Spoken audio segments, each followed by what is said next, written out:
નમસ્કાર મિત્રો, સર્વપ્રથમ તો એજ્યુકેશન હબ નામની ચેનલમાં હું અને મારા સાથી મિત્રો તમામ આપ સર્વેનું હાર્દિક સ્વાગત કરીએ છીએ.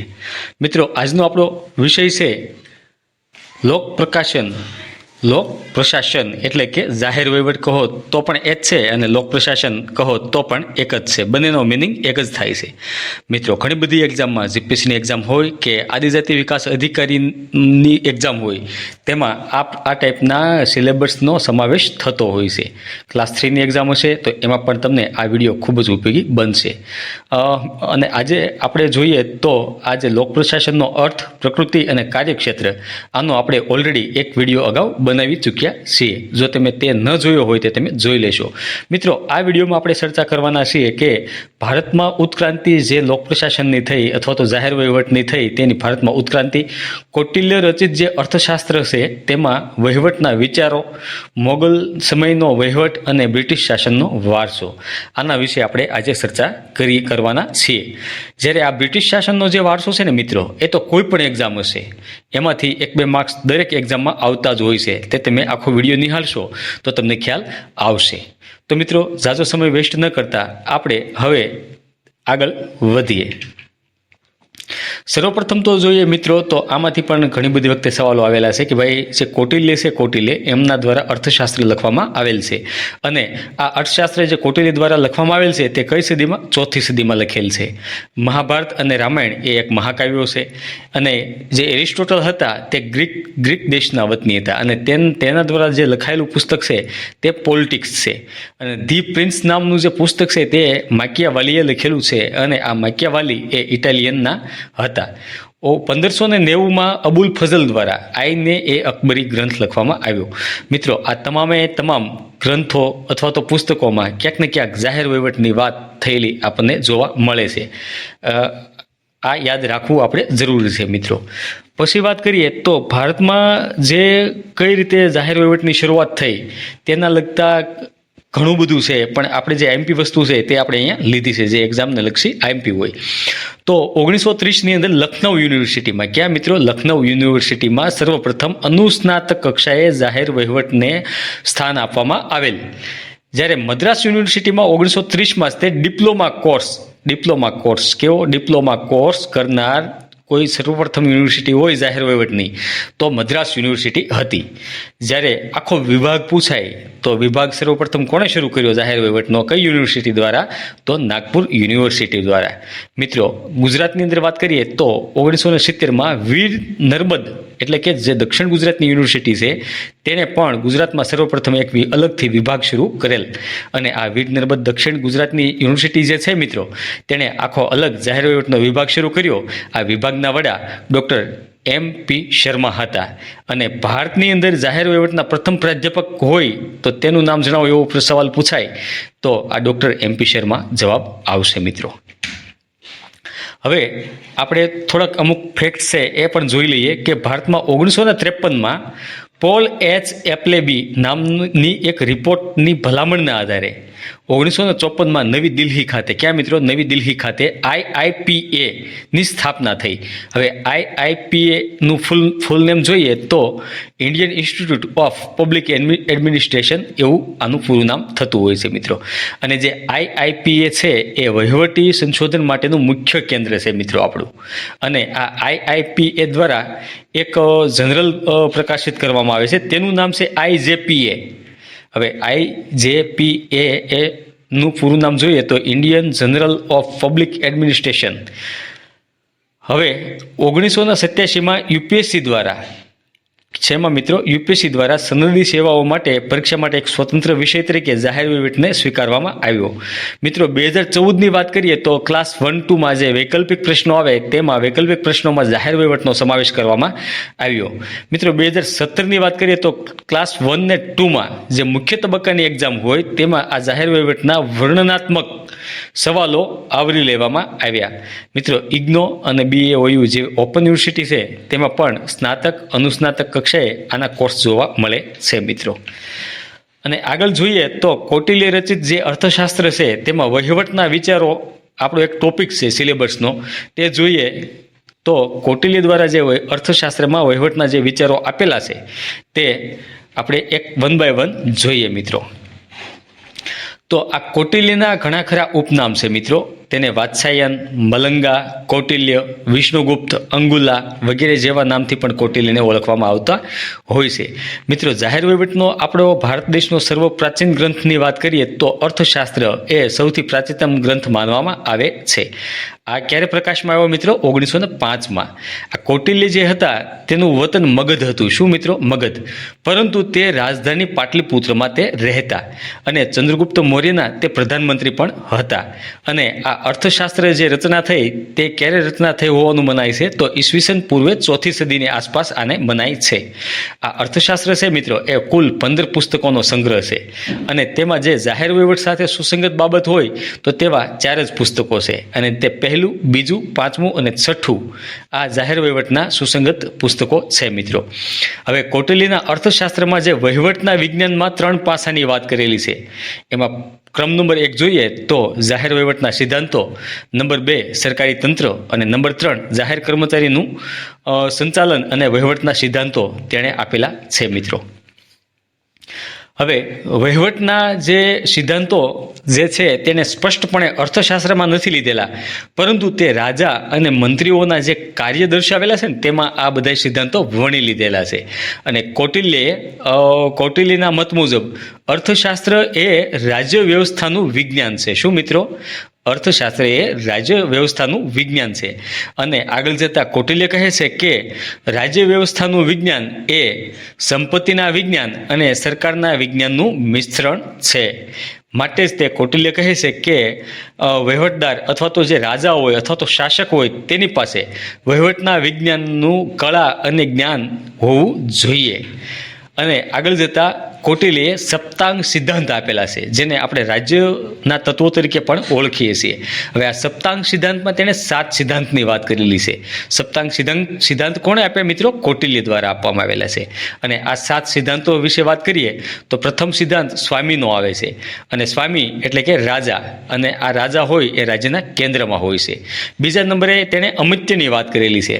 અમત્ય એટલે મિત્રો જે મંત્રી હોય ને તેની વાત કરેલી છે. કેમ કે રાજા છે એ એકલા હાથે તો શાસન નથી ચલાવી શકવાના, માટે તેને એક બાહોશ અને કુશળ સલાહકારની જરૂર પડતી હોય છે.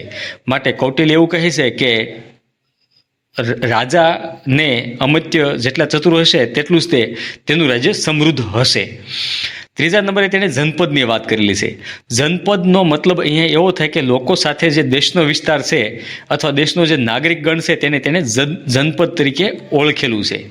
જ્યારે પોરા એટલે નગર અથવા તો રાજધાનીના જે નાગરિકો છે એને પોરા તરીકે ઓળખાવેલા છે મિત્રો. અને કૌટિલ્ય કહે છે કે આ જનપદ છે ને એ બધા રાજાને વફાદાર હોવા જોઈએ અને તે કર ભરી શકે ને તેવા સમૃદ્ધ માણસો હોવા જોઈએ. અને તેમણે પોતાના આદેશો, રાજા જે આદેશ આપે તે માનતા હોવા જોઈએ. અને પ્રદેશના સંદર્ભે કૌટિલ્ય આગળ જતા કહે છે કે તે શ્રેષ્ઠ કુદરતી સંસાધનોથી ભરપૂર હોવો જોઈએ અને પાડોશી રાજ્યને તે શક્તિશાળી બનાવવા ન દેવા જોઈએ. હવે ચોથા નંબરે તેણે સપ્તાંગ સિદ્ધાંતમાં ચોથા નંબરે દુર્ગની વાત કરેલી છે. દુર્ગ એટલે કે રાજધાનીનો જે કિલ્લાબંધી જે રાજધાની હોય તેને દુર્ગ કહેવામાં આવે છે. અને તે દુર્ગની અંદર શાહી ખજાનાનું સ્થાન હોય છે મિત્રો. હવે 5મા નંબરની વાત કરીએ તો 5મા નંબરે તેણે લશ્કરની વાત કરેલી છે.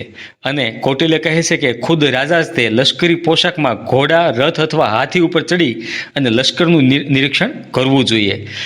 6ઠા નંબરે તેણે સપ્તાંગ સિદ્ધાંતમાં કોષની વાત કરેલી છે. હવે આ કોષ એટલે કે પૈસા અથવા તો કોઈ સંપત્તિની વાત કરેલી છે. હવે કૌટિલ્ય એવું કહે છે કે યુદ્ધના સમયની અર્થવ્યવસ્થા અને શાંતિની અર્થવ્યવસ્થા આ બંનેની અર્થવ્યવસ્થામાં સ્પષ્ટ ભેદ તે જોઈ શકે છે. અને ખજાનાના વધારા અથવા તો ઘટાડા માટે કારણો નોંધવા જોઈએ.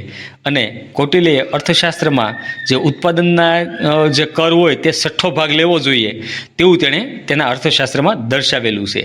અને આપણી પાસે કોષ એટલો બધો હોવો જોઈએ કદાચ કોઈ કટોકટી એવી હોય તો પણ આપણું રાજ્ય ટકી શકે તેટલો તો આપણી પાસે કોષ હોવું જોઈએ. મિત્રો, સપ્તાંગ સિદ્ધાંતમાં જે 7મો સિદ્ધાંત એણે એક મિત્રનો આપેલો છે કે કટોકટીનો સમય હોય ત્યારે મિત્ર જ તે મૂલ્યવાન સાબિત થતો હોય, માટે કાયમી ધોરણે મિત્રો બનાવવા જોઈએ. આ 7 સિદ્ધાંતો મિત્રો આપેલા છે, તેમાં સૌથી મહત્વપૂર્ણ જે તત્વ હોય તો તે રાજા છે મિત્રો.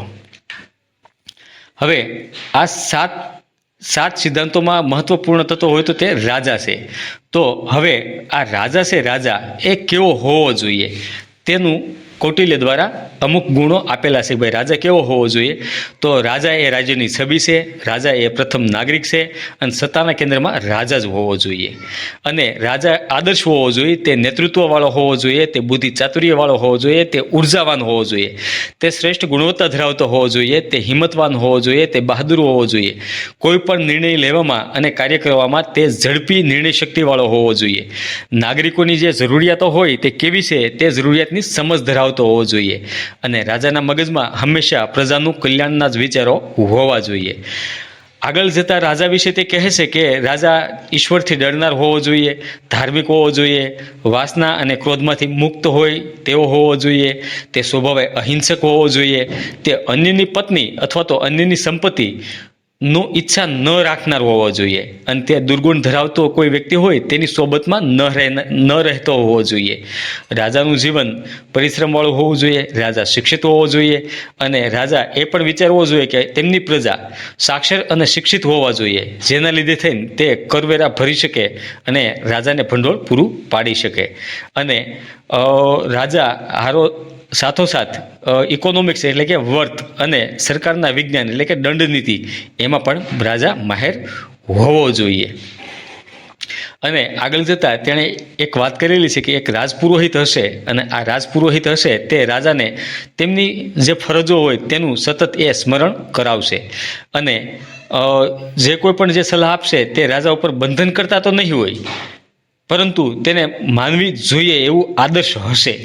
આગળ જતાં તે મંત્રીઓનું રાજા પર નૈતિક દબાણ રહેશે. કેવું? નૈતિક. અને જે સતત જે મંત્રીમંડળ હશે અથવા તો રાજપુરોહિત હશે તે રાજાને સતત પોતાના જે કર્તવ્યો છે તેને યાદ કરાવશે. એટલે કે જો તેની સલાહ માનશે તો રાજ્ય શાંતિથી હાલશે, અને જો આ સલાહ નજરઅંદાજ કરવામાં આવશે તો રાજ્યોમાં વિદ્રોહ ફાટી પડશે. શું ફાટી પડશે? વિદ્રોહ. માટે તેણે રાજપુરોહિત અથવા તો મંત્રી એનું પણ તેણે સપ્તાંગ સિદ્ધાંતમાં પણ વાત કરેલી છે મિત્રો. હવે કૌટિલ્ય છે ને, કૌટિલ્ય એ રાજાને રાજ્યના સેવક તરીકે જુએ છે, અને પ્રજાની પસંદગી મુજબ જ તેને અનુસરવું જોઈએ. અને રાજાએ એ પણ જોવું જોઈએ કે 4 જ્ઞાતિ અને 4 અવસ્થા મુજબ આખું પબ્લિક ચાલવું જોઈએ. તેના જે પ્રજા છે તે ચાલવી જોઈએ. તે જોશે કોણ? રાજા જોશે. આવું કોણ કહે છે? કૌટિલ્ય કહે છે. અને પ્રજાની જે સલામતીની જવાબદારી છે ને તે પણ રાજાની જ હોય. પ્રજા કોઈ પાપ કરશે ને તે માટે પણ જવાબદાર રાજા છે. અનાથ, વૃદ્ધ અને જરૂરિયાતમંદોની અલગથી વ્યવસ્થા રાજાએ કરવી જોઈએ. ડેમ, રસ્તા, જંગલ, ધાર્મિક યાત્રા સ્થાન વગેરે સ્થળોનું પણ જતન રાજાએ કરવું જોઈએ. આવું કોણ કહે છે મિત્રો? કૌટિલ્ય કહે છે. રાજાને મુખ્ય કેન્દ્ર એ પણ રાજા જ હોવો જોઈએ, આવું કૌટિલ્ય કહે છે. હવે તે આગળ જતાં અમત્ય એટલે કે મંત્રી પરિષદની પણ વાત કરે છે કે સલાહકારોની મદદથી જ તે રાજાએ આગળ વધવું જોઈએ. અને આ જે અમત્ય છે તે સચિવના સંદર્ભમાં જે તે વખતમાં હતા, અને તેની સાથે ચર્ચા કરવી જોઈએ, અને ચર્ચા કર્યા બાદ કોઈ પણ નિર્ણય હોય તે બહુમતીથી લેવો જોઈએ. અને આ મંત્રીઓની પસંદગી તેમના ગુણો આધારે કરવાની છે. શેના આધારે? ગુણો આધારે. અને આ મંત્રીઓ છે એ વ્યક્તિગત કે સામૂહિક રીતે કોને જવાબદાર છે મિત્રો? રાજાને જવાબદાર છે. અને મંત્રીઓની લાયકાત વિશે કૌટિલ્ય કહે છે કે મંત્રીઓ હંમેશા રાજ્યના જ વતની હોવા જોઈએ, ઉચ્ચ કુળમાં જન્મેલા હોવા જોઈએ, મંત્રીઓ વર્ચસ્વ ધરાવનારા હોવા જોઈએ, તેની પાસે કલાની તાલીમ હોવી જોઈએ, તે ચાતુર્ય હોવા જોઈએ, તેની પાસે સારી યાદશક્તિ હોવી જોઈએ, તેનામાં દૂરદર્શીપણું હોવું જોઈએ, તે બહાદુર, ઉત્સાહી, આત્મસન્માની, સહિષ્ણુતા અને ચારિત્ર્યમાં શુદ્ધતા હોય તેવા મંત્રીઓને બનાવવા જોઈએ. અને તે નાની એવી બાબતમાં વિચલિત થઈ જાય તેવા ન હોવા જોઈએ, અને તેઓ વફાદાર અને સમર્પિત હોવા જોઈએ. અને અર્થશાસ્ત્રમાં કૌટિલ્ય કહે છે કે મંત્રી પરિષદના જે અધ્યક્ષ હોય ને, અધ્યક્ષ, તેમને તે પ્રધાનમંત્રી તરીકે ઓળખાવે છે. કયા પદ તરીકે? પ્રધાનમંત્રી તરીકે. અને પ્રધાનમંત્રી અને પુરોહિત આ સૌથી અગત્યના મંત્રીઓ છે. અને કૌટિલ્ય પ્રધાનમંત્રીના હોદ્દા વિશે મહત્વ આપે છે. અને પ્રધાનમંત્રીએ રાજ્યના વડાની માફક જ વર્તવું જોઈએ તેવું કૌટિલ્ય દ્વારા કહેવામાં આવ્યું છે મિત્રો. હવે મંત્રી પરિષદ છે ને એ સંપૂર્ણ ગોપનીય રીતે કામ કરશે અને રાજાની મરજી હોય ત્યાં સુધી જ તે મંત્રી પદ ભોગવશે. કૌટિલ્યે સરકારના વિભાગો દર્શાવ્યા હોય તો મહેસૂલ વિભાગ, લશ્કરી વિભાગ, વિદેશ વિભાગ, મહેસૂલ વિભાગ, વાણિજ્ય અને ઉદ્યોગ વિભાગ અને કાયદા વિભાગ તરીકે એણે દર્શાવેલા છે મિત્રો.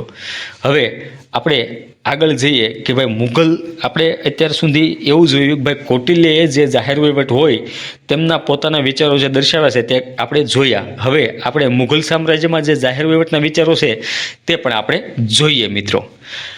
હવે આપણે શરૂ કરીએ છીએ મુઘલ સામ્રાજ્યના વહીવટ કેવો હતો, બરોબર? કેમ કે આપણે તો સિલેબસમાં છે એટલે ભણવો તો પડશે જ તે, અને ભણ્યા વગર આમાં છૂટકો જ નથી મિત્રો. કેમ કે આપણે જોઈએ છે માર્ક્સ માટે આપણે હવે જોઈએ મુઘલ સામ્રાજ્યના વહીવટ. હવે મિત્રો મુઘલ સામ્રાજ્ય જે છે ને એ સૂબાઓમાં વહેંચાયેલું હતું અને જે આગળ જતાં સરકારમાં વહેંચાયું. અને સરકાર છે એ પરંગણામાં વિભાજિત હતું અને પરંગણા છે એ ગ્રામમાં વિભાજિત હતું મિત્રો. સૌપ્રથમ સૂબા, એની નીચે સરકાર, એની નીચે પરંગણા અને એની નીચે ગ્રામ. હવે આ મુઘલોનો વહીવટનો સિદ્ધાંતનો જે પદ્ધતિસર જે વિવરણ કર્યું ને તે અકબરે કર્યું છે. કોણે મિત્રો? અકબરે. અને મુઘલ સામ્રાજ્યનો વહીવટ એ 3 કક્ષાએ વહેંચાયેલો હતો: કેન્દ્રીય કક્ષાએ, પ્રાંતિક કક્ષાએ અને સ્થાનિક કક્ષાએ. હવે આપણે વિગતવાર ચર્ચા કરીએ મિત્રો. તો કેન્દ્રીય વહીવટની વાત કરીએ તો મુખ્ય કેન્દ્રનો વહીવટમાં મુખ્ય હતો તો બાદશાહ હતો. કોણ? બાદશાહ. સત્તાનું કેન્દ્રમાં બાદશાહ રહેતો અને બાદશાહ ખુદ પોતાની જાતને ભગવાનના પડછાયો માનતો અને તે ધર્મ અને રાજ્ય બંનેનો વડો બાદશાહ હતો.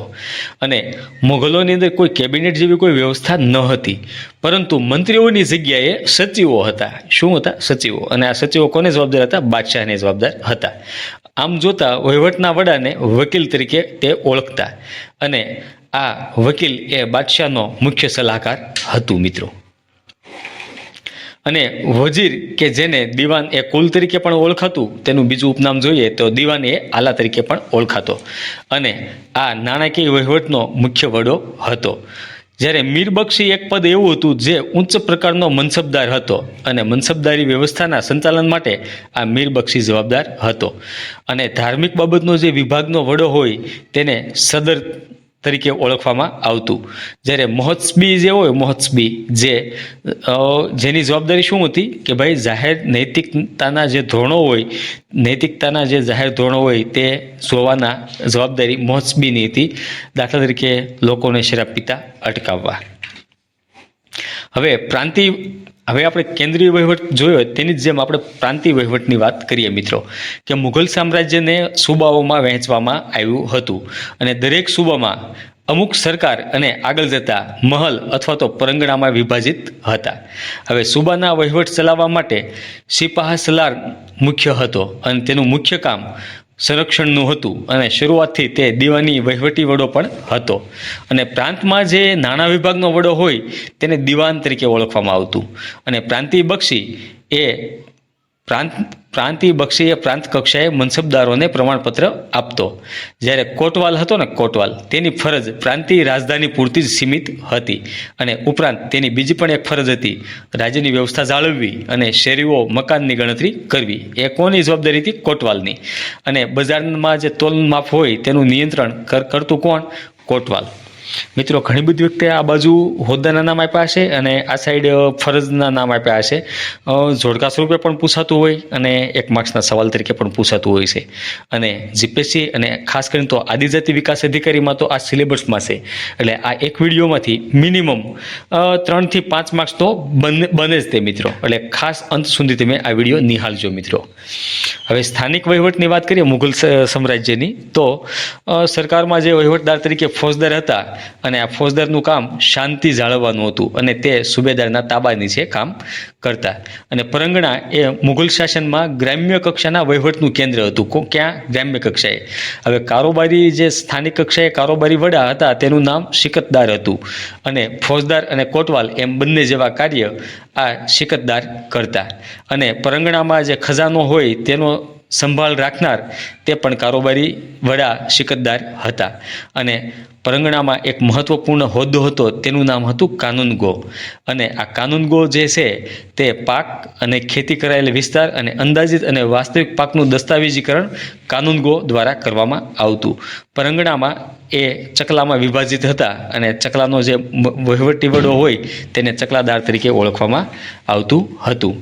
હવે મિત્રો આ જે મુઘલ શાસનમાં છે ને એક મનસબદારી વ્યવસ્થા આપણને જોવા મળતી અને મનસબદારી જે વ્યવસ્થા છે તે મુઘલ વહીવટી તંત્રનું નોંધપાત્ર લક્ષણ ગણવામાં આવતું હતું.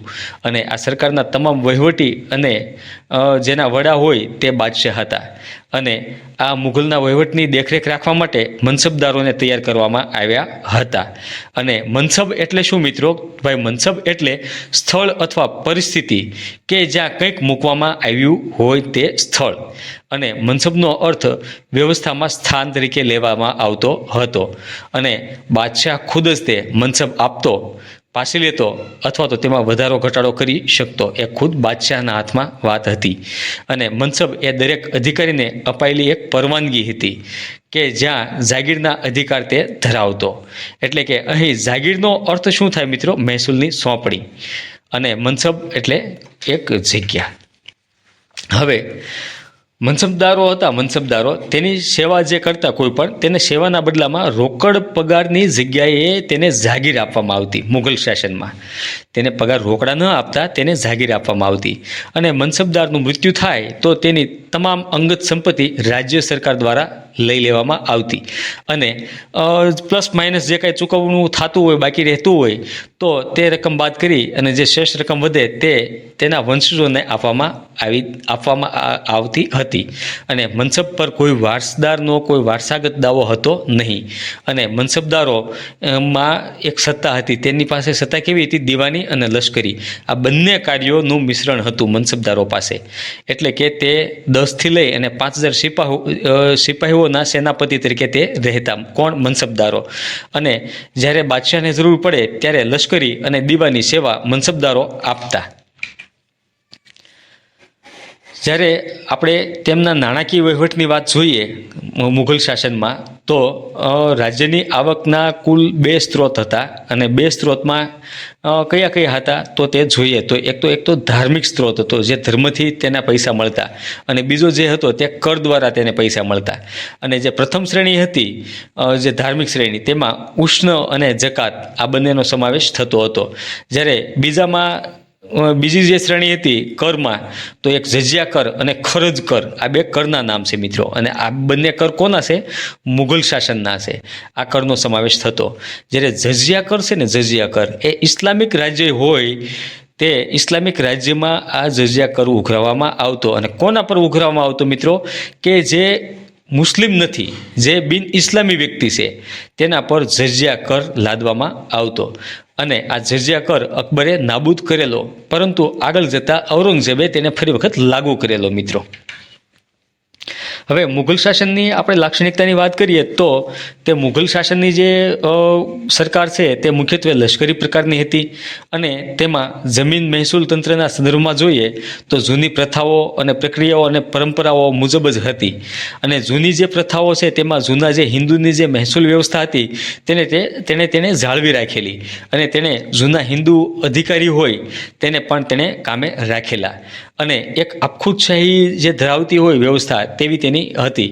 અને ન્યાયના સંદર્ભની વાત કરીએ તો ન્યાયનો ખુદ જ તે જે બાદશાહ હતો તે ખુદ જ નક્કી કરતો. અને ન્યાયનું કેન્દ્રમાં બાદશાહ હતો અને તે ખુદ જ તે આ ન્યાય આપતો મિત્રો. તો મિત્રો અત્યાર સુધી આપણે જોયું તેમ પ્રાચીન સમયથી કૌટિલ્યના જે જાહેર વહીવટના કોઈ વિચારો હોય તે આપણે જોયા. મુઘલ યુગ શાસન દરમિયાન જે જાહેર વહીવટનો ભારતમાં વિકાસ થયો તે પણ જોયું. હવે આપણે જોઈશું મિત્રો બ્રિટિશ શાસનનો વારસો. બ્રિટિશ શાસનના સમય દરમિયાન ભારતની અંદર જાહેર વહીવટનો કઈ રીતે વિકાસ થાય છે તે આપણે જાહેર વહીવટના સંદર્ભમાં આપણે સ્ટેપ બાય સ્ટેપ જોઈએ.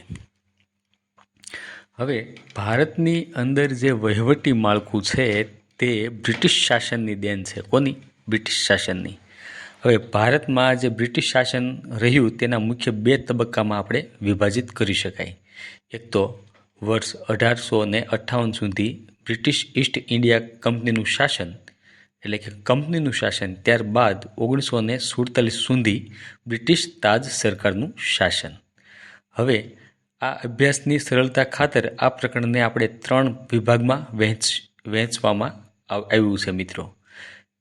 તેમાં સ્ટેપ બાય સ્ટેપ જોઈએ તો નંબર 1 ઉપર બંધારણીય વિકાસ, નંબર 2 ઉપર સનદી સેવાઓની ઉત્ક્રાંતિ ભારતમાં કઈ રીતે થઈ તેના વિશે, અને અન્ય જે સંસ્થાઓ છે તેનો વિકાસ ભારતમાં કઈ રીતે થયો તે જાહેર વહીવટના સંદર્ભમાં આ 3 ભાગ આપણે સ્ટેપ બાય સ્ટેપ જોઈએ. તો સર્વપ્રથમ મિત્રો આપણે બંધારણીય વિકાસ, જે આપણે ભારત દેશનો બંધારણનો વિકાસ થયો જાહેર વહીવટના સંદર્ભમાં, તેની વાત કરીએ. મિત્રો, બ્રિટિશ લોકોએ સમયના સથવારે અલગ અલગ તબક્કે તેમનો વિકાસ બંધારણનો કરેલો, અને શરૂઆતમાં અંગ્રેજો વ્યાપારી તરીકે આવેલા વેપાર કરવા માટે. પરંતુ વર્ષ 1764માં બક્સરનું યુદ્ધ થાય છે, અને આ બક્સરના યુદ્ધમાં મુઘલ શાસક જે શાહ આલમ છે તેના દ્વારા બ્રિટિશ ઈસ્ટ ઇન્ડિયા કંપનીને બંગાળ, બિહાર અને ઓરિસ્સાની દીવાની સત્તા આપવામાં આવે છે. અને આ બક્સરના યુદ્ધ બાદ જે મુઘલ શાસક જે શાહ આલમ છે તેણે દીવાની સત્તા અંગ્રેજોને આપી, અને ત્યારથી જ તે ભારતની અંદર તેણે શાસન વ્યવસ્થામાં અંગ્રેજો દ્વારા પ્રવેશ કરવામાં આવ્યો. મિત્રો, સવાલ એવો પૂછાય કે કયા યુદ્ધ બાદ દીવાની સત્તા મળી? તો 1764ના બક્સરના યુદ્ધ બાદ. આ દીવાની સત્તા કોણે આપી? તો મુઘલ શાસન શાહ આલમ દ્વારા. બક્સરનું યુદ્ધ કોની સામે થયેલું? તો મુઘલ શાસક શાહ આલમની સામે. હવે આ કંપની ઉપર બ્રિટિશ સરકારે નિયંત્રણો લાદવાના શરૂ કર્યા, અને 1857ના વિપ્લવ બાદ ભારતમાંથી કંપનીના શાસનને સમાપ્ત કરી બ્રિટિશ તાજનું શાસન શરૂઆત થયું. હવે આ સમસ્ત ઘટનાક્રમને 2 તબક્કામાં વહેંચવામાં આવે છે. તો કંપનીનું શાસન હતું તે 1773થી માંડી અને 1858 સુધી કંપનીએ શાસન કર્યું. ત્યારબાદ બીજા તબક્કામાં ડાયરેક્ટ આપણે બ્રિટિશના તાજ શાસન હેઠળ આવ્યા, જે 1857નો વિપ્લવ થયા બાદ 1858થી માંડી અને આપણે સ્વતંત્ર થયા 1947માં. આ ત્યાં સુધી આપણે બ્રિટિશ તાજ શાસનના હેઠળ આવેલા. મિત્રો ખાસ ધ્યાન રાખજો, એવું નથી કે આ જીપીએસસી કે આદિજાતિ વિકાસ અધિકારી માટે જ આઈએમપી છે. અન્ય કોઈ પણ એક્ઝામ હશે ને તેમાં પણ આ વિડીયોમાંથી સવાલો આવતા જ હોય છે મિત્રો. હવે આપણે જોઈએ કે અંગ્રેજો જ્યારે આવ્યા ત્યારે તેને શાસનમાં સુધારો લાવવા માટે અમુક નીતિ નિયમો, કાયદાઓ ઘડેલા, અને આ જે મુખ્ય કાયદાઓ છે, કોઈ મુખ્ય નીતિ નિયમો છે, તેમાં અગત્યની જે જોગવાઈ હોય તે આપણે યાદ રાખીશું, જે એક્ઝામની દૃષ્ટિએ ખૂબ જ આઈએમપી છે. તો મિત્રો, સર્વપ્રથમ તે લાવ્યા હતા નિયમન ધારો 1773માં, અને તેને રેગ્યુલેટરી એક્ટ પણ કહેવામાં આવે છે. ઘણી બધી વખતે આ નિયમોના ક્રમ પણ પૂછાય છે. ઘણી બધી વખતે એક બાજુ એક્ટ આપેલો હોય અને એક સાઈડ વર્ષ આપેલા હોય તો જોડકા સ્વરૂપે પણ પૂછાતું હોય છે. અને ઘણી બધી વખતે આની લાક્ષણિકતાઓ પણ આપેલી હોય, જે મહત્ત્વની જોગવાઈ કરેલી છે તે પણ આપેલી હોય, અને તેમાં જણાવ્યું હોય કે આમાંથી નીચેના વિધાનો કયા સત્ય છે અથવા તો અસત્ય છે. માટે મિત્રો, આ વિડીયો તમે અંત સુધી ધ્યાનપૂર્વક નિહાળશો. તો આ નિયમન ધારો જે હતો તેમનું ઉપનામ જોવા જઈએ તો રેગ્યુલેટિંગ એક્ટ તરીકે પણ ઓળખાતો હતો. હવે આની જે મુખ્ય જોગવાઈ છે તેના વિશે વાત કરીએ તો ભારતમાં બ્રિટિશ ઈસ્ટ ઇન્ડિયા કંપનીને નિયંત્રિત કરવાનો પ્રથમ પ્રયત્ન હતો. કયો? રેગ્યુલેટરી એક્ટ, નિયમન ધારો. કોને નિયંત્રિત કરવાનો હતો? ઈસ્ટ ઇન્ડિયા કંપનીને. હવે આમાં એક જોગવાઈ કરવામાં આવેલી કે કંપનીનું જે નિયામક મંડળ છે તે આ નિયામક મંડળ ભારતમાં રહેશે, અને ભારતમાં જે કોઈ પણ કાર્ય કરશે ને તે બ્રિટિશ સરકારને આ અહેવાલો મોકલશે. ભાઈ આમ થયું, આમ ન થયું, એવું બધું. કોણ? કંપનીનું નિયામક મંડળ, જેને કોર્ટ ઓફ ડાયરેક્ટર પણ કહેવામાં આવે છે. હવે આ નિયમન ધારો જે હતો તેમાં એક અગત્યની જોગવાઈ હતી કે તેમાં બંગાળના ગવર્નરના હોદ્દાને ગવર્નર જનરલ ઓફ બંગાળ નામ આપેલું અને બોમ્બે અને મદ્રાસના ગવર્નર છે તેને બંગાળના ગવર્નરના અંતર્ગત તાંબામાં મૂકેલ. અને આમ કેન્દ્રીય વહીવટનો પાયો નંખાયો અને સત્તાનું કેન્દ્રીકરણની શરૂઆત થઈ. કયા એક્ટથી? નિયમન ધારો રેગ્યુલેટરી એક્ટથી. હવે લોર્ડ વોરન હેસ્ટિંગ્સ છે તે સર્વપ્રથમ ગવર્નર જનરલ બન્યા. કોણ? લોર્ડ હેસ્ટિંગ્સ સર્વપ્રથમ ગવર્નર જનરલ બન્યા અને તેણે 1774માં કલકત્તામાં ફોર્ટ વિલિયમમાં સર્વોચ્ચ અદાલતની સ્થાપના કરી. 1774માં ભારતમાં અંગ્રેજ શાસન વખતમાં સર્વપ્રથમ સુપ્રીમ કોર્ટની સ્થાપના કલકત્તામાં થયેલી અને કઈ જગ્યાએ? તો ફોર્ટ વિલિયમ નામનું સ્થળ છે ત્યાં. અને આ કયા એક્ટ અંતર્ગત સ્થાપના થયેલી? તો નિયમન ધારો 1773, જેને આપણે રેગ્યુલેટિંગ એક્ટ તરીકે પણ ઓળખીએ છીએ. અને આ જે સુપ્રીમ કોર્ટ હતી ત્યારે શરૂઆતમાં એક મુખ્ય ન્યાયાધીશ હતા અને 3 અન્ય ન્યાયાધીશો હતા. હવે મિત્રો આપણે પીટ્સ અધિનિયમન 1784ની વાત કરીએ કે ભાઈ પીટ્સ અધિનિયમન 1784ની મુખ્ય જોગવાઈ હોય તો આ એક્ટ અંતર્ગત કંપનીના રાજકીય કાર્યો અને વાણિજ્યિક કાર્યોને બંનેને અલગ અલગ કરાયા. હવે રાજકીય કાર્યોનું સંચાલન માટે તેણે નિયંત્રણ મંડળ એટલે કે બોર્ડ ઓફ કંટ્રોલ તૈયાર કર્યું, જ્યારે વાણિજ્યિક કાર્યોનું સંચાલન કરવા માટે નિયમન મંડળ એટલે કે કોર્ટ ઓફ ડાયરેક્ટર તૈયાર કર્યું. અને આમ દ્વૈધ શાસન શરૂ થયું, કેમ કે એક તો રાજકીય અને એક તો વાણિજ્યિક બંને કાર્ય અલગ થયા. રાજકીય માટે નિયંત્રણ મંડળ અને વાણિજ્યિક કાર્ય માટે નિયામક મંડળ. અને આ કાયદાની જોગવાઈ મુજબ સર્વપ્રથમ વખત કંપનીના ભારતના વિસ્તાર, જે ભારતમાં જ્યાં જ્યાં કંપનીનો વર્ચસ્વ હતું એટલે કે કંપનીના ભારતના વિસ્તારને ભારતમાં બ્રિટિશ આધિપત્ય હેઠળના ક્ષેત્ર તરીકે ઓળખવામાં આવ્યું. કયા એક્ટ મુજબ? પીટના અધિનિયમન 1784ના એક્ટ અંતર્ગત. હવે આપણે ચાર્ટર્ડ એક્ટ 1833ની વાત કરીએ. મિત્રો, આ કાયદા દ્વારા બ્રિટિશ ઈસ્ટ ઇન્ડિયા કંપનીએ એક વાણિજ્યિક સંસ્થા સમાપ્ત કરી અને સંપૂર્ણ રીતે એક વહીવટી સંસ્થા બનાવાઈ. શરૂઆતમાં અંગ્રેજો જે વેપાર માટે આવ્યા હતા તો આ ચાર્ટર્ડ એક્ટ 1833માં એણે એવી જોગવાઈ કરી કે એણે વાણિજ્ય સંસ્થા બંધ કરી અને એક વહીવટી સંસ્થા બનાવી. અને આ માટે બંગાળના ગવર્નર જનરલને ગવર્નર જનરલ ઓફ ઇન્ડિયા એવો હોદ્દો ગણવામાં આવ્યો. કોને? બંગાળના ગવર્નર જનરલને. અને આવા સર્વપ્રથમ ગવર્નર જનરલ ઓફ ઇન્ડિયા, યાદ રાખજો મિત્રો, ગવર્નર જનરલ ઓફ ઇન્ડિયા જે પ્રથમ બન્યા હોય તો તે હતા વિલિયમ બેન્ટિંક. કન્ફ્યુઝનમાં ન આવતા મિત્રો ખાસ યાદ રાખજો, વિડીયો 2 વખત જોજો. આ વિડીયો અને આ જે એક્ટ છે એની મુખ્ય જોગવાઈ લીધેલી છે અને આ દરેક એક્ઝામમાં પૂછાય જ છે મિત્રો. જૂના પેપર તમે ચેક કરી શકો છો. હવે મિત્રો આપણે ચાર્ટર્ડ એક્ટ જે 1833 છે તેની જ આપણે આગળ વાત કરીએ તો બોમ્બે અને મદ્રાસના ગવર્નર પાસેથી ધારાકીય સત્તાઓ જે છીનવી લીધી તે આ સત્તા હવે ગવર્નર જનરલ ઓફ ઇન્ડિયાને સોંપાઈ. બોમ્બે અને મદ્રાસના ગવર્નર પાસેથી ધારાકીય સત્તા છીનવી અને ગવર્નર જનરલ ઓફ ઇન્ડિયાને આ ધારાકીય સત્તાઓ સોંપવામાં આવી. આ અગાઉ જે અધિનિયમન બનતા ને તેને નિયમો કહેવામાં આવતું. શું મિત્રો? નિયમો. પરંતુ 1833ના ચાર્ટર એક્ટ બાદ કોઈ પણ અધિનિયમ બને ને તેને અગાઉ નિયમનો તરીકે ઓળખાતા, હવે તે અધિનિયમો તરીકે ઓળખાવા લાગ્યા. અને 1833 ચાર્ટર એક્ટ અંતર્ગત જ તે સનદી સેવકોની જે પસંદગી અને ભરતી હતી તેમાં ખુલ્લી સ્પર્ધાની વ્યવસ્થા શરૂ થઈ. મિત્રો ખાસ યાદ રાખજો, આપણે એક્ઝામ આપીએ છીએ તેવી જ તે ખુલ્લી સ્પર્ધા. આની શરૂઆત ક્યારથી થઈ? અંગ્રેજ શાસનમાં ચાર્ટર એક્ટ 1833 અંતર્ગત થયેલી છે મિત્રો. હવે આપણે ભારત સરકાર અધિનિયમ 1858ના જે મુખ્ય બાબત છે તેની વાત કરીએ તો ભારત સરકાર અધિનિયમન 1858થી જે ઈસ્ટ ઇન્ડિયા કંપનીનું શાસન હતું તે નાબૂદ થયું અને બ્રિટિશ તાજ શાસનનું સ્થપાયું. અને જે નિયામક મંડળ અને નિયંત્રણ મંડળવાળી જે દ્વૈત સરકાર હતી તેનો અંત આવ્યો. ક્યાંથી? ભારત સરકાર અધિનિયમ 1858ના એક્ટથી. અને જે ગવર્નર જનરલ ઓફ ઇન્ડિયા નામનો હોદ્દો હતો તેમાં નામમાં પરિવર્તન કરી અને વાઇસરોય ઓફ ઇન્ડિયા એવું નામ આપવામાં આવ્યું. એટલે કે આમાં ગવર્નર જનરલનો હોદ્દો સમાપ્ત થાય છે મિત્રો અને વાઇસરોય નામનો નવો હોદ્દો શરૂ થાય છે. કયા એક્ટથી? ભારત સરકારના અધિનિયમ 1858થી. અને આ પ્રથમ વાઇસરોય કોઈ હોય તો તે હતા લોર્ડ કેનિંગ. અને રાજ્ય સચિવ નામનો એક નવો હોદ્દો તૈયાર થયો અને તે આખા ભારતના વહીવટ અને સંપૂર્ણ સત્તા અને નિયંત્રણ આ ભારતના રાજ્ય સચિવને સોંપવામાં આવ્યું. તો રાજ્ય સચિવનો હોદ્દો કયા એક્ટથી થયો મિત્રો? ભારત સરકાર અધિનિયમ 1858થી.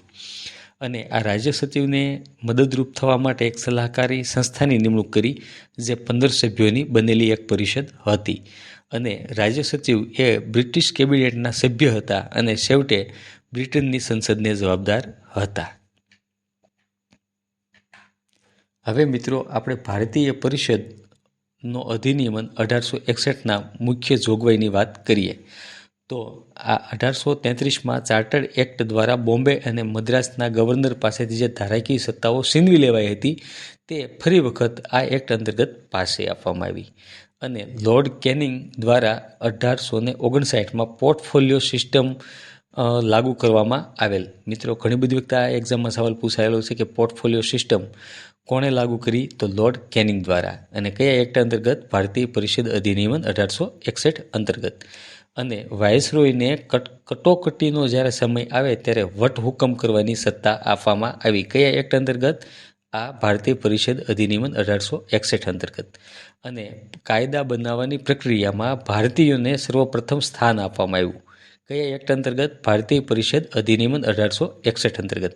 મિત્રો આ હું વારંવાર એ માટે રિપીટ કરું છું કે તમને આ એક વખત મગજમાં ફિટ થઈ જાય અને એક્ઝામમાં સવાલ આવ્યો હોય તો તમને યાદ આવી જાય.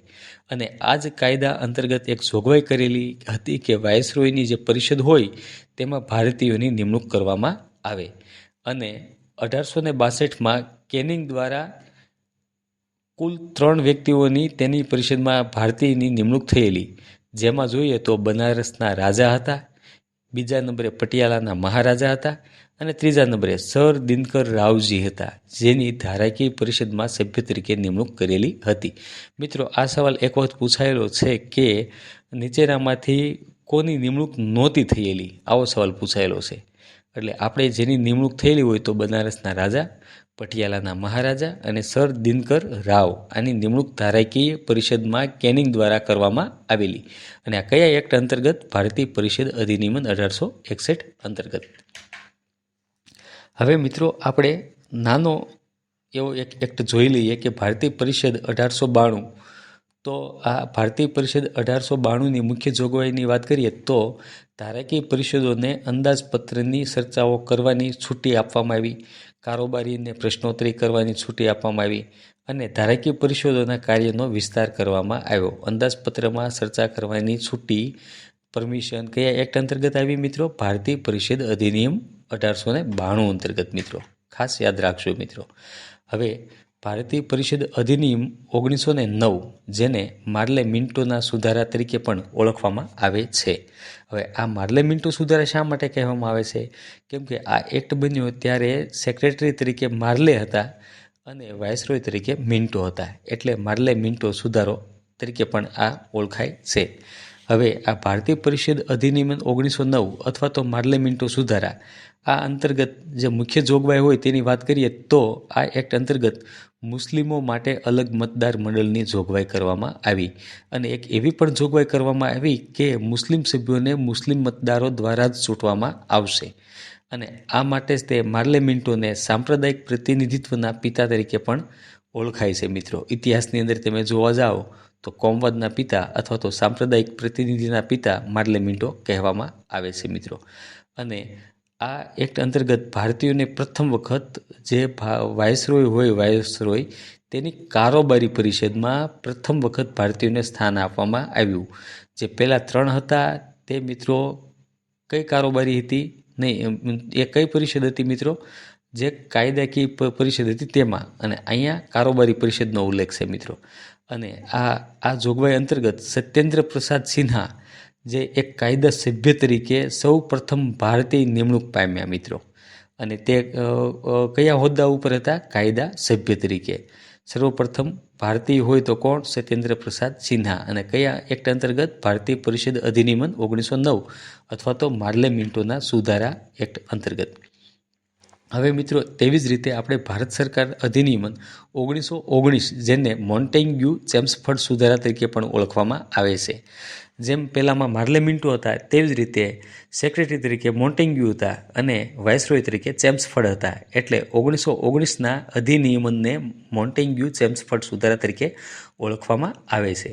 હવે આ એક્ટના જે મુખ્ય મુદ્દાઓ છે તેની વાત કરીએ તો આ એક્ટ અંતર્ગત જે સત્તાના વિષયો હોય તે કેન્દ્ર અને પ્રાંતો વચ્ચે વહેંચણી કરવામાં આવેલી અને 2 સૂચિ અથવા તો 2 યાદી તરીકે પ્રસિદ્ધ કરવામાં આવી, જેમાં એક કેન્દ્રીય યાદી અને બીજું પ્રાંતીય યાદી, આવા 2 ભાગ પાડવામાં આવ્યા. પરંતુ પ્રાંતીય સૂચિને 2 પેટા વિભાગમાં વહેંચવામાં આવી હતી. ક્યાં? પ્રાંતીય સૂચિને પાછા બીજા 2 પેટા વિભાગો પાડેલા. અને 2 પેટા વિભાગો એટલે કયા? હસ્તાંતરિત વિષયો અને અનામત અથવા તો આરક્ષિત વિષયો. અને એ ક્યાં હતું? પ્રાંતીય સૂચિમાં મિત્રો. અને દ્વિગૃહી ધારાસભાનો સિદ્ધાંત દાખલ કરવામાં આવ્યો, જે અનુસાર ભારતીય ધારાકીય પરિષદના 2 ગૃહો એટલે કે ઉપલું ગૃહ અને નીચલું ગૃહ, જેમાં ઉપલા ગૃહને કાઉન્સિલ ઓફ સ્ટેટ અને નીચલા ગૃહને લેજિસ્લેટિવ એસેમ્બલી તરીકે ઓળખવામાં આવતું. અને સર્વપ્રથમ વખત દેશમાં પ્રત્યક્ષ ચૂંટણીની જોગવાઈ કરવામાં આવી. અને આ એક્ટ અંતર્ગત પ્રાંતીય અંદાજપત્રોને કેન્દ્રીય અંદાજપત્રથી અલગ કરવામાં આવ્યા.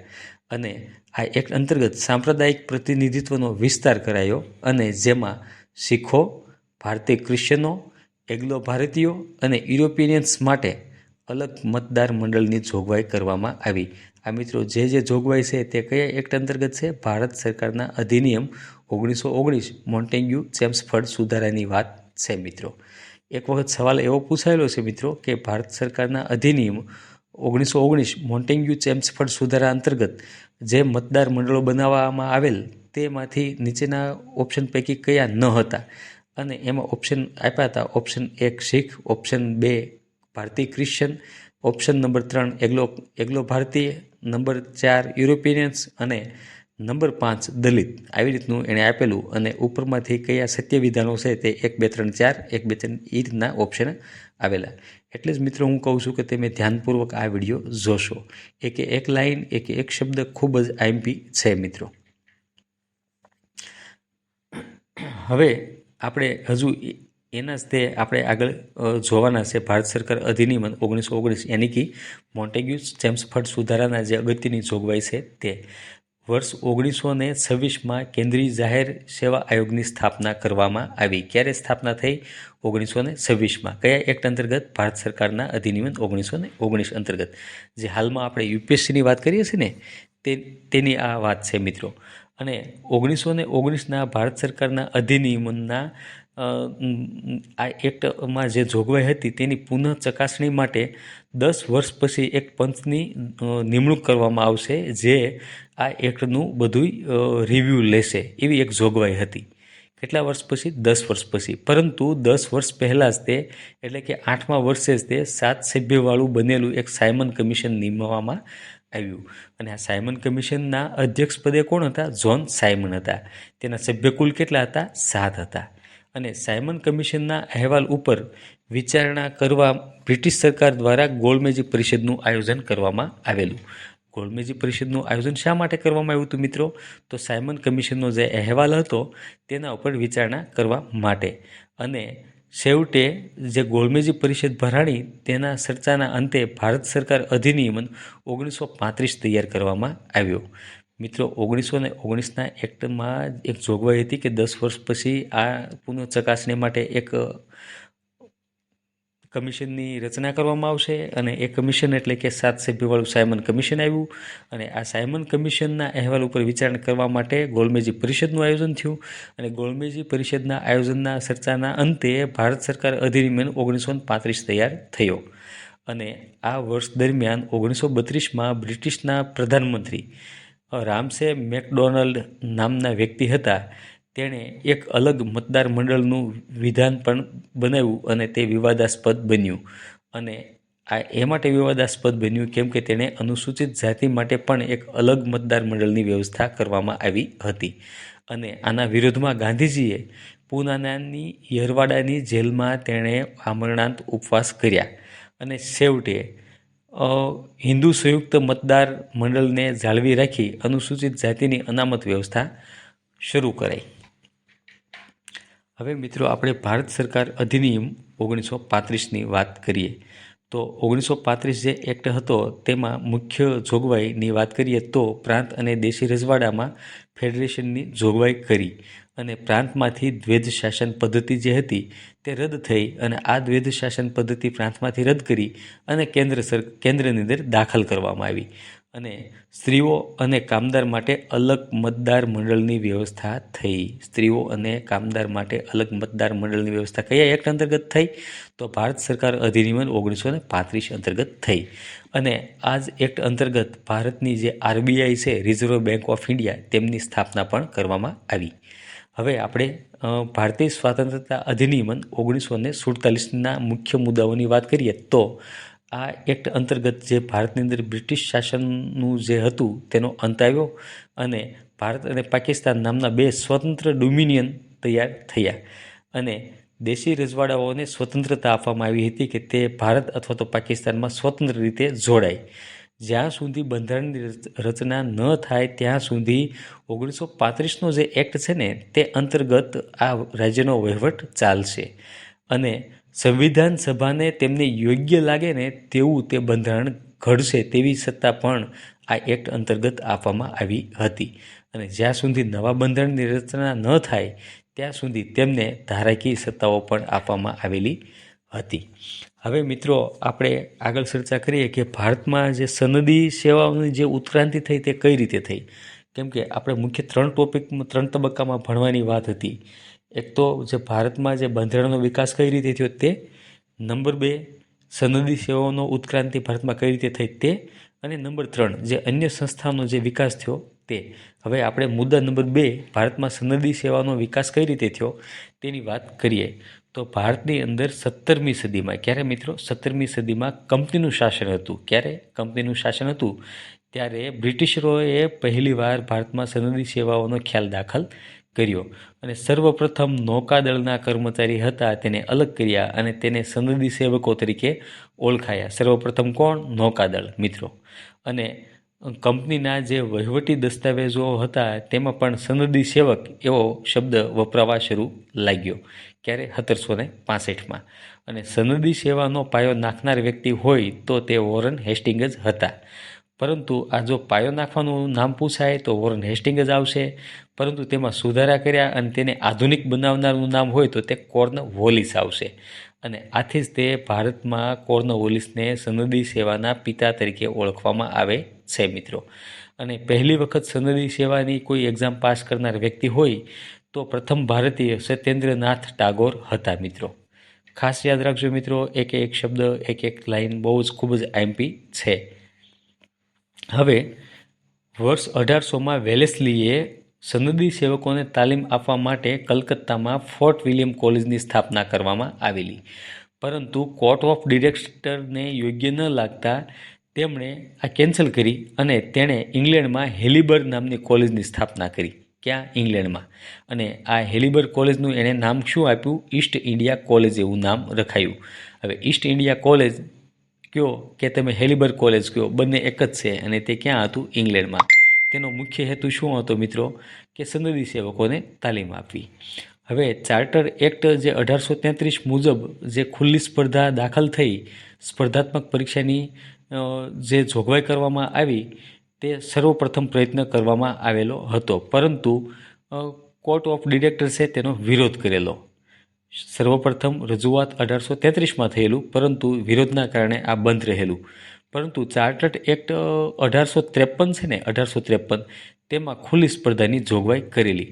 મિત્રો અહીંયા કન્ફ્યુઝન ન થાય તે માટે હું તમને સ્પષ્ટતા કરી દઉં કે ખુલ્લી સ્પર્ધાની જોગવાઈની સર્વપ્રથમ વાત કરી હોય તો 1833નો ચાર્ટર્ડ એક્ટ આવશે અને અમલની વાત પૂછાય તો 1853નો ચાર્ટર્ડ એક્ટ આવશે. આ મિત્રો ખાસ યાદ રાખજો.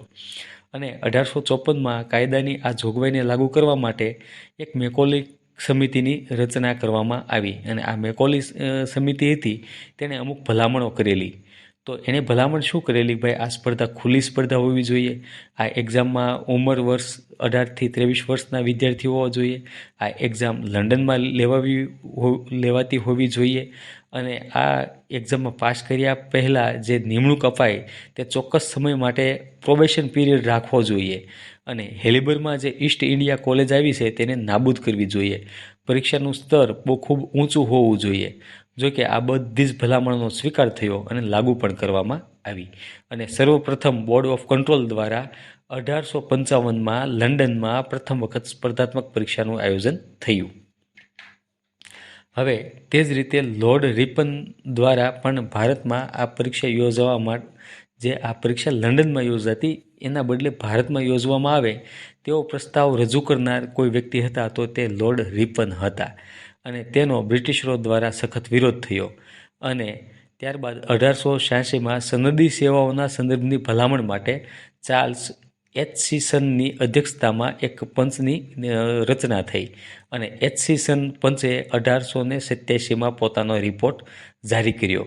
અને તેમણે પણ એક ભલામણ કરેલી કે આ જે દ્વિસ્તરીય જે એક્ઝામ છે ને, કોવેન્ટેડ અને અનકોવેન્ટેડ, એ દ્વિસ્તરીયના બદલે ત્રિસ્તરીય હોવું જોઈએ. એવું કોણે ભલામણ કરી? એચસીસન પંચે એવી ભલામણ કરી.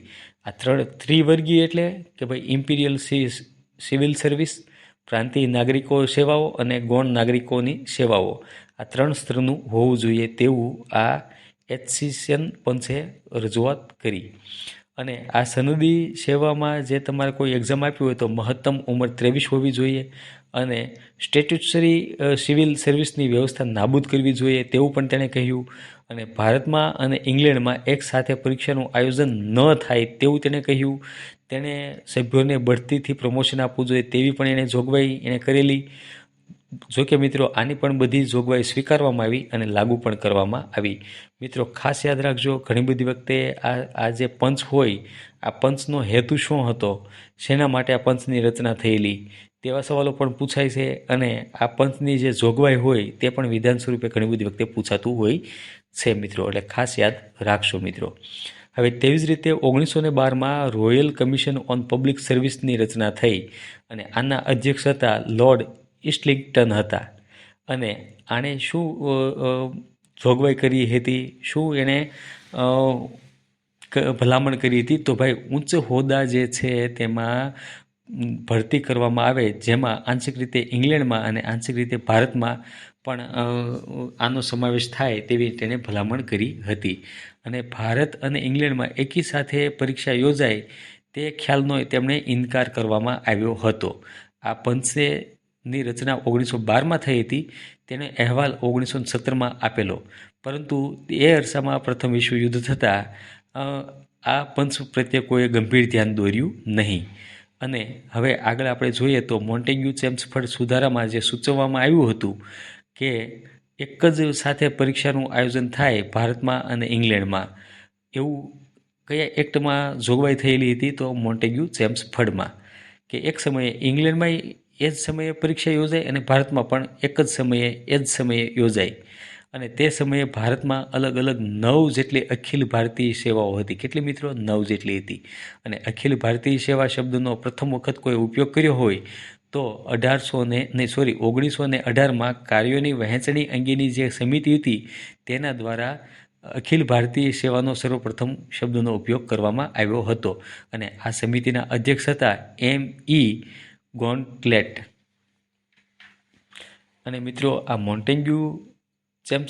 મોન્ટેગ્યુ ફોર્ડ જે સુધારા હતા તેને 1919નો જે ભારત સરકારનો અધિનિયમ હતો ને તેમાં પણ તેને સ્થાન આપવામાં આવ્યું હતું. અને આ એક્ટ અંતર્ગત જ તે ભારતની અંદર પ્રથમ વખત 1922માં અલ્હાબાદ ખાતે અલગથી પરીક્ષાનું આયોજન થયું. મિત્રો આ ભારતની વાત છે. ભારતની અંદર સર્વપ્રથમ આયોજન થયું હોય એક્ઝામ તો અલ્હાબાદમાં થયેલું અને 1922માં થયેલું. અને આનું હેન્ડલિંગ કોણ કરતું હતું એક્ઝામનું? તો બ્રિટિશ સિવિલ સર્વિસ કમિશન. અને 1922માં સ્ટાફ સિલેક્શન બોર્ડની સ્થાપના થાય છે મિત્રો.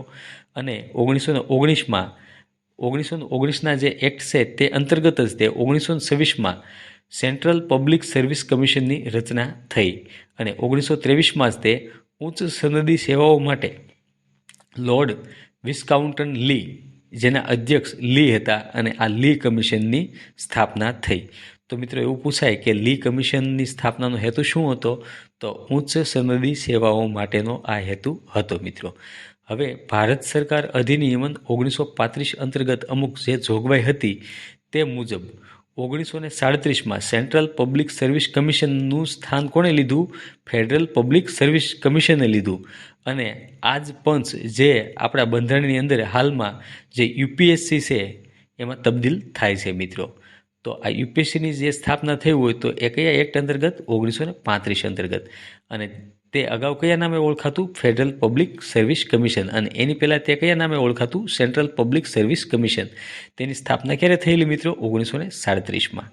અને આ 1935ના જે કાયદા હતો જે એક્ટ, તેમાં સનદી સેવાઓના અધિકારી માટેના જે અધિકારોના જે વિશેષ રક્ષણ છે ને તેની પણ જોગવાઈ ભારત સરકાર અધિનિયમન 1935માં તેની જોગવાઈ થયેલી જ છે મિત્રો. હવે મિત્રો આપણે જે તબક્કો ત્રીજો જોઈએ છે કે ભાઈ અન્ય સંસ્થાનો વિકાસ જે થયો તેની વાત આપણે કરીએ. મિત્રો વિડીયો થોડોક લાંબો થશે, પરંતુ તમને 2 થી 5 માર્ક્સ આસાનથી અપાવશે.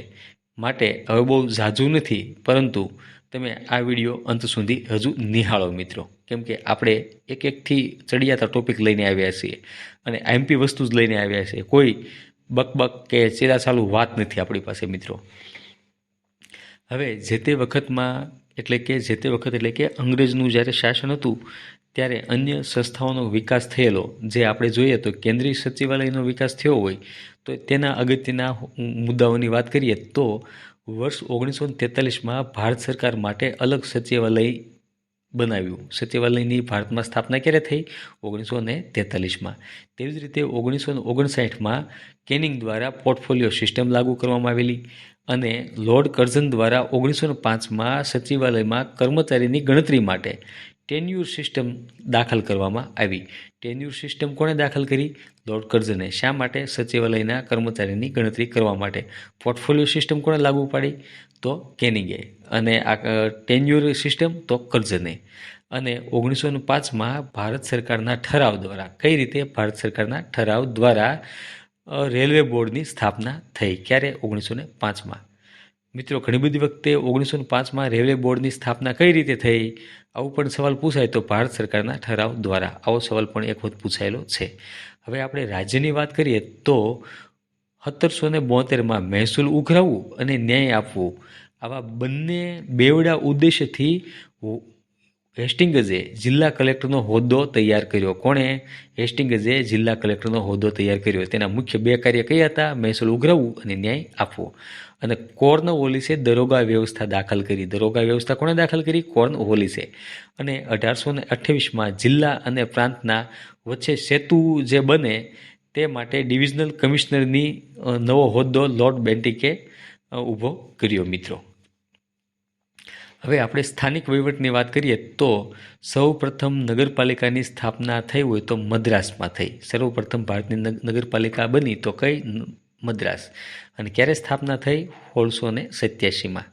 અને 1882માં એક ઠરાવ રજૂ કર્યો જેને સ્થાનિક સ્વરાજના મેગ્ના કાર્ટા તરીકે પણ ઓળખાય છે. અને તે કોણે રજૂ કર્યો? રિપને. આ માટે જ તે રિપનને ભારતમાં સ્થાનિક સ્વરાજના પિતા તરીકે પણ ઓળખવામાં આવે છે. અને 1907માં CEH હોબાઉસની અધ્યક્ષતામાં વિકેન્દ્રીકરણ અંગેના રોયલ પંચની સ્થાપના થઈ. શેની? રોયલ પંચની. રોયલ પંચની સ્થાપના શા માટે થઈ? તો પંચાયતની અંદર વિકેન્દ્રીકરણ થાય તે માટે. અને આ રોયલ પંચના અધ્યક્ષ કોણ હતા? CEH હોબાઉસ. આ મિત્રો યાદ રાખશો. હવે આપણે જોઈએ તો નાણાં વહીવટ ની મુખ્ય જોગવાઈની વાત કરીએ તો 1753માં ઇન્ડિયન ઓડિટ એન્ડ એકાઉન્ટ ડિપાર્ટમેન્ટની સ્થાપના થઈ. અને 1960માં અંદાજપત્રનો ખ્યાલ દાખલ થયો. સર્વપ્રથમ ભારતમાં જે અંદાજપત્ર રજૂ થયું હોય તો તે 7 એપ્રિલ 1860ના રોજ નાણામંત્રી કોણ હતા? જેમ્સ વિલ્સન હતા. અને આ સર્વપ્રથમ નાણામંત્રી એવા હતા કે જેણે અંદાજપત્ર રજૂ કર્યું હોય. તો અંગ્રેજ શાસન વખતમાં સૌપ્રથમ નાણામંત્રી કોણ? James Wilson. તેમના દ્વારા અંદાજપત્ર રજૂ થયેલ. અને કઈ તારીખ? 7 એપ્રિલ 1860. અને 1870માં લોર્ડ મેયો દ્વારા નાણાકીય વહીવટીનું વિકેન્દ્રીકરણ કરવામાં આવેલું હતું. અને મિત્રો 1921માં એકવર્થ સમિતિ, કઈ? એકવર્થ સમિતિ. અને આને ભલામણ કરવાથી રેલવે બજેટ જે હતું ને તે સામાન્ય બજેટથી અલગ કરવામાં આવ્યું. કઈ સમિતિ? એકવર્થ સમિતિના ભલામણથી. અને 1935માં કેન્દ્રીય ધારાસભાના કાયદા દ્વારા જ તે આરબીઆઈની સ્થાપના થઈ મિત્રો. તો મિત્રો અમારો વિડીયો તમને કેવો લાગ્યો? જો સારો લાગ્યો હોય તો આ વિડીયોને લાઈક કરશો, આ વિડીયોને શેર કરજો અને અમારી ચેનલને સબસ્ક્રાઈબ કરવાનું ભૂલશો નહીં.